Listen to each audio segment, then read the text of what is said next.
Welcome জানাচ্ছি নতুন আরেকটা ব্লগে। আজকের ব্লগে অনেক কিছু থাকবে, সবাই ধৈর্য ধরে দেখবেন। আর যারা যেখান থেকে ভিডিওটা দেখছেন অবশ্যই একটা লাইক এবং লাভ রিঅ্যাক্টস দিয়ে দেখা শুরু করবেন। ভালো লাগলে আমার পেজে লাইক ফলো দিয়ে সাথে থাকবেন। আমি আমার এই পেজটাতে আমার পছন্দের জিনিসগুলো করতে পছন্দ করি। আমার ইনকামের থেকে টাকার থেকেও বরঞ্চ আমি আমার সব মুহূর্তগুলোকে একটু ক্যামেরা বন্দি করে স্মৃতি হিসেবে রাখতেই পছন্দ করি। সেই জন্য আসলে মূলত আমার পেজটা ওপেন করা। যাই হোক, অনেক কিছু বলে ফেললাম, আসলে এটাই হচ্ছে বাস্তব কথা। তো দিনটা ছিল 30 জানুয়ারি। তো আমাদের ছিল বিবাহবার্ষিকী। অ্যাজ ইউজুয়াল আমি সকালবেলা উঠে বাসার যে কাজগুলা থাকে রেগুলার ওগুলা করে নিলাম। করে দেন আমি বাচ্চাদের জন্য একটু টিফিন যেহেতু সকালে দিতে হয় সেজন্য একটু মোমো বানিয়ে নিলাম।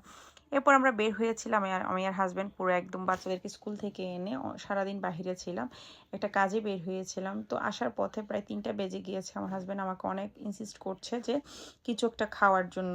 তবে আমার না কিছু খেতে বললে আমার মন চায় আমি শুধু ডেজার্ট খাবো, শুধু ফালুদা, শুধু আইসক্রিম, আমার চোখে খালি এগুলা খুঁজে। আমাকে কখনো সে একটা বিরিয়ানি খাওয়াইতে পারে না জোর করে, সে কখনো একটা কাচ্চি খাওয়াইতে পারে না, কারণ এগুলো আমার কখনো টানেই না। এর থেকে বরং আমাকে যদি সে একটা আনকমন একটা আইসক্রিম বা একটু ডিফারেন্ট ফালুদা কিনে দেয় তাইলে আমার ভালো লাগে। তো যাই হোক, তেহেরিওয়ালাতে গেলাম, ওখানে কিছুই ছিল না। না পেয়ে একটা সেমাই নিলাম। ওটা কেমন যেন একটু কাস্টার্ডের দুধ টুধ দিয়ে বানাইছে, একদম বাজে। 150 টাকা না কত টাকা নিছে, ভাল লাগে নাই। তো আমার হাজব্যান্ড তো অনেক ক্ষুধার্ত ছিল, সে একটু বিরিয়ানি খাইছে। তো এরপরে আমরা ওখান থেকে বাসায় চলে আসলাম। এসে বাচ্চারা ঘুম ছিল, বিকেলবেলা অ্যাজ ইউজুয়াল ওদের জন্য একটু নাস্তা বানালাম। তো যেহেতু সকালে মোমো বানিয়েছিলাম, ভাবলাম একটু চিলি মোমো করে দিই।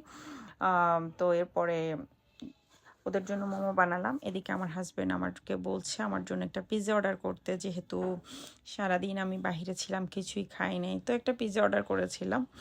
তো আমাদের বাহিরে যাওয়ার প্ল্যান ছিল, তো আমি একটু নাস্তা ঝটপট সেরে তার কথা ছিল আমাদেরকে বাইরে ডিনার করাবে।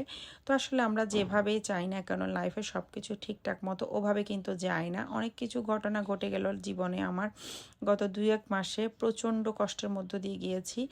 যাই হোক, তারপর আল্লাহ ভালো রেখেছে আলহামদুলিল্লাহ। সব কিছুর জন্য আমরা হয়তো প্রস্তুত থাকি না। শারীরিকভাবে সুস্থ থাকা জীবনে কিন্তু অনেক জরুরি।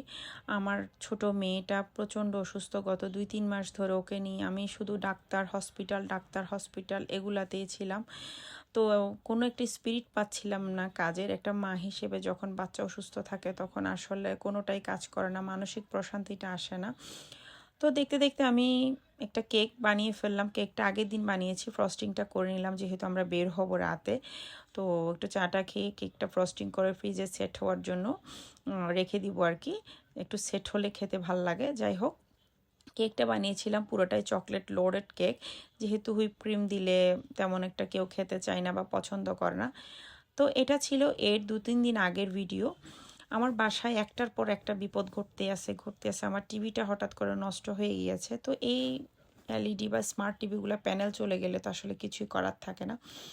তো এখন বাচ্চারা টিভি দেখবে, টিভি ছাড়া তো আসলে চলে না। তো গিয়ে নিয়ে আসলাম হাইসেন্সের এই টিভিটা নিয়েছি। এটা ছিল 48 ইঞ্চি।